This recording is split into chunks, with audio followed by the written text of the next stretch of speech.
Es viernes, es el disparatario, es Miguel Campos. Bienvenido, Miguel. Juan Carlos, ¿Cómo estás? Qué un saludarte. gusto enorme. Gracias por estar con nosotros este día y vámonos rápidamente a entrar con los casos del día de hoy.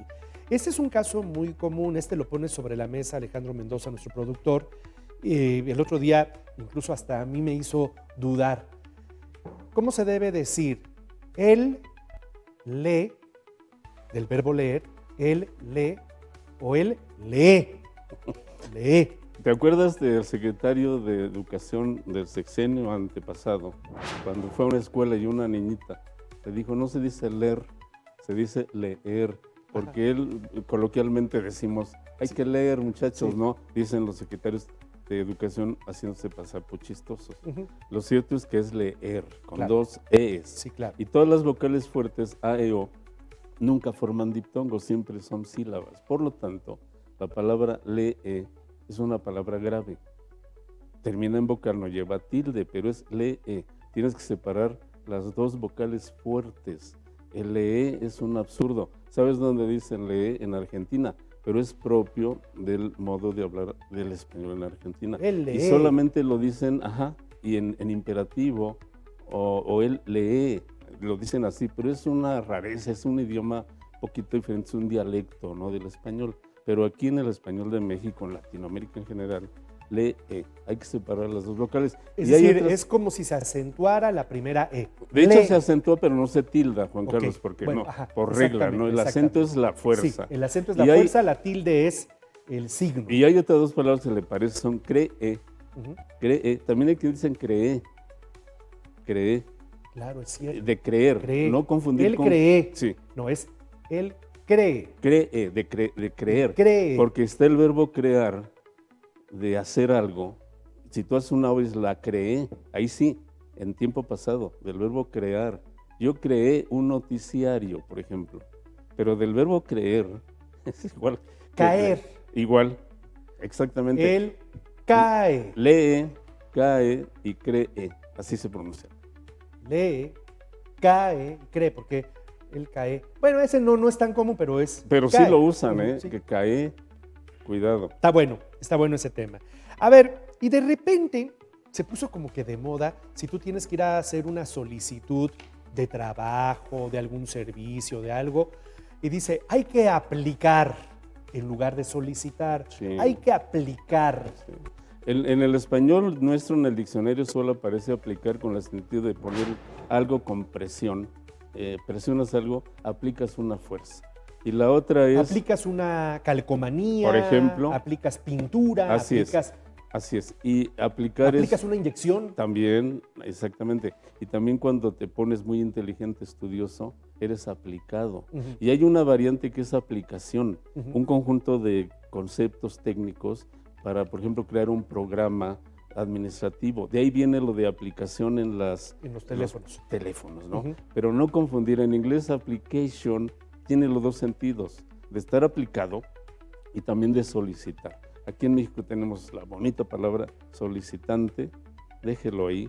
Voy a presentar una solicitud, no una aplicación, voy a solicitar, no voy a aplicar, por favor. Es que viene del inglés, sí, lo adoptamos, claro. Voy a aplicar para este empleo, voy a solicitar este empleo. Así de sencillo, y es más preciso, sí, claro, Carlos. Sí, totalmente de acuerdo. Buscamos precisión, ¿no? Entonces, aplicación, ¿cuál es el significado? Tres sentidos. Uno, cuando presionas algo, como decías, una inyección.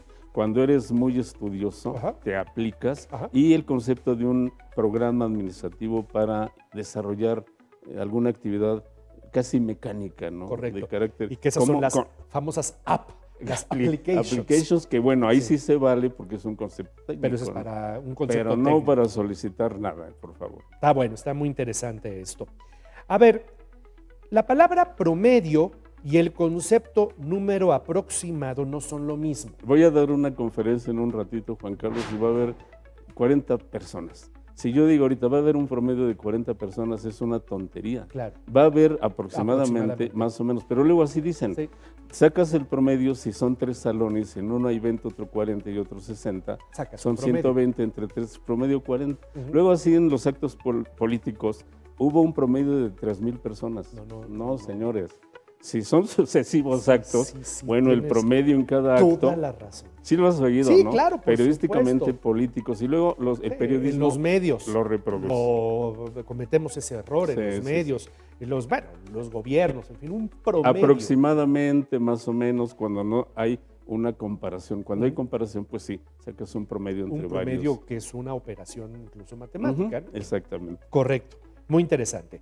A ver, lo que nos dice una palabra, la palabra de hoy, antonomasia. Me llamó la atención una senadora, cuyo nombre no voy a decir, que dijo la autonomacia, por autonomacia. Dije, no, senadora, es antonomasia. Y la palabra viene de dos raíces que son anti, lo opuesto, y nomos, nombre. ¿Por qué se llama antonomasia? Porque tú tienes la palabra Nerón, que es un nombre propio de un emperador romano que incendió Roma, y tienes el adjetivo incendiario. Entonces tú puedes decir el incendiario de Roma, usas el adjetivo, antes lo pones del nombre, por eso antonomasia, antes del nombre, el incendiario de Roma, ¿quién fue? No fue Julio César, fue Nerón. Nerón, claro. O por ejemplo Cristo, ahorita en Semana Santa, el Cristo es el ungido. Cristo es el ungido, punto, es un nombre por antonomasia. Recibió aceite. Es algo así como un apodo, un apelativo de Jesús, el Cristo. Su nombre no era Cristo. A veces va el nombre antes, anda quemando casas, es un Nerón, usas el nombre para adjetivar algo. A ver, y a ver si me puedes poner un ejemplo, porque de repente está la expresión por antonomasia. Ajá, alguien que sabes que es un tranza, un tracalero, un mentiroso, lo puedes señalar por antonomasia, es un tracalero. Ya sabes, ¿quién es el tracalero? Fulano, ya sabes el nombre, falta nada más que digas el nombre. Correcto. Cuando ya el adjetivo, el apelativo Describe. te describe, es por antonomasia, ¿no? Correcto. Así se usa. Y finalmente, la frase del día de hoy, el origen de la expresión, una escena dantesca. Hubo un accidente, una explosión, y entonces los medios decimos una escena dantesca. Sí, no. Han tergiversado a Dante Alighieri, su poema es un poema religioso, netamente.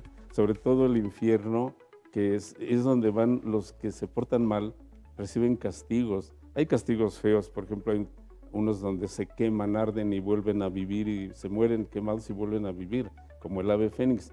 Pero no son horripilantes, no son cosas, son resultantes de un proceder en la vida, ¿no? Entonces Dante lo observa acompañado por su guía Virgilio. No hay escenas así, nada que ver con un accidente donde hay carros tirados y personas, en absoluto. Y menos cuando vas a la gloria, al cielo, la parte final del poema, pues es todo Dios, ¿no? Es muy religioso. Yo creo que en los medios evangélicos se usan luego frases que ni siquiera tienen un sentido y las ponen para cubrir apariencias. Si el accidente estuvo terrible, digan, fue un accidente terrible. Si de veras está espeluznante, porque luego hay decapitados, por ejemplo, por el accidente, estuvo espeluznante. Hay muchas frases que describen perfectamente un concepto, pero recurrir siempre que es una situación dantesca, por favor, ya.